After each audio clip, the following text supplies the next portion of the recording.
दोस्तों school time में तो हम ग्रेविटी के बारे में बहुत कुछ पढ़ चुके हैं, जैसे मास ऑफ ऑब्जेक्ट पर डिपेंड करती है, फलाना ढिमकाना। यह कॉमन टॉपिक को तो सब जानते हैं आजकल। तो मैं वो सिंपल फैक्ट्स जो प्राचीन काल से चली आ रही है उसे बताकर हमारे ऑडियंस को बोर करने नहीं आया हूँ। वो आप इजिली कहीं से भी पढ़कर समझ सकते हो। आपके भाई को आप पे पूरा विश्वास है। क्या आपको पता है कि ग्रेविटी लाइट और फोटॉन्स को भी इफेक्ट करती है? जिनको पता है वो ज्यादा चूल ना मचाए, वो भी सीट बेल्ट बांध कर बैठ जाए।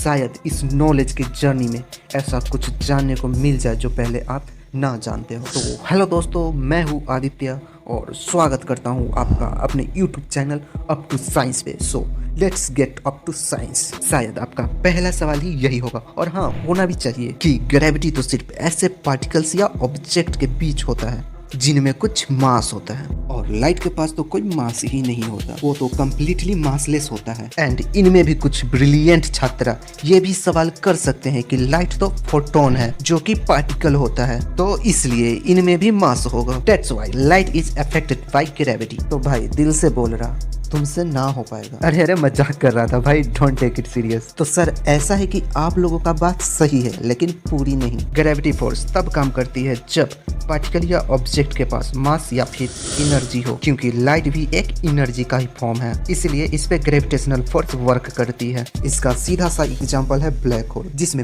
मैसिव ग्रेविटी होती है, जिसके कारण यह लाइट को अपनी तरफ अट्रैक्ट नहीं करता बल्कि उसमें कैद कर लेता है, जैसे कि वो लाइट उसके घर का जमाई राजा हो रखा हो। वो सब तो ठीक है, लेकिन मर्दे ई ग्रेविटी ससुराल लइकवा के ऐसे कैसे खींच लेता है? क्या रहस्य है इसमें? तो जनता लोग, हुआ यूं था कि अपना न्यूटन सर जी एक थ्योरी बनाए थे अपना, जिसमें मेनली यह बात बोले थे कि ग्रेविटेशनल वेव जो है वो ऑलमोस्ट इंस्टेंटली कोई भी ऑब्जेक्ट पर अपना प्रभाव डालता है, जिसका मतलब सीधा यह साबित हो रहा था कि ग्रेविटेशनल वेव का स्पीड लाइट से भी ज्यादा होता है। फिर क्या हुआ? फिर क्या होना था? एक और उससे भी बड़ा साइंटिस्ट आए, सर एल्बर्ट आइंस्टाइन, और न्यूटन की थ्योरी का बैंड बाजा बजा दिए। बोले कि ई का बाबा सिर्फ फैला दिया, तो सब गलत है, बकवास है। आइंस्टाइन के रिसर्च के अनुसार कोई भी चीज लाइट के स्पीड से ज्यादा स्पीड से नहीं ट्रेवल कर सकती, और ये भी बताया कि ग्रेविटेशनल वेव लाइट के ऑलमोस्ट इक्वल या फिर उससे कम स्पीड में ट्रेवल करती है। तो इसे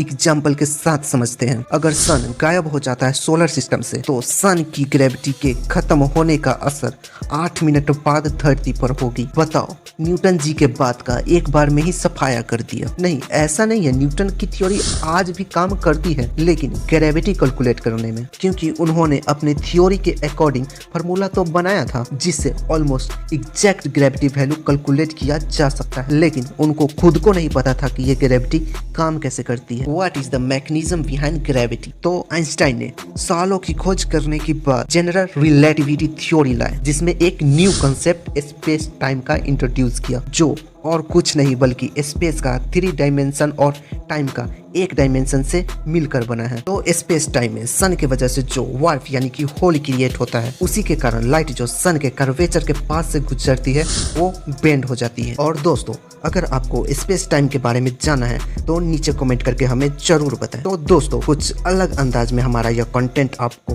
कैसा लगा कमेंट सेक्शन में बताना ना भूलें। वीडियो अच्छा लगा हो तो लाइक, सब्सक्राइब एंड शेयर जरूर करें। तो मिलते हैं फिर कोई नई इंटरेस्टिंग टॉपिक के साथ।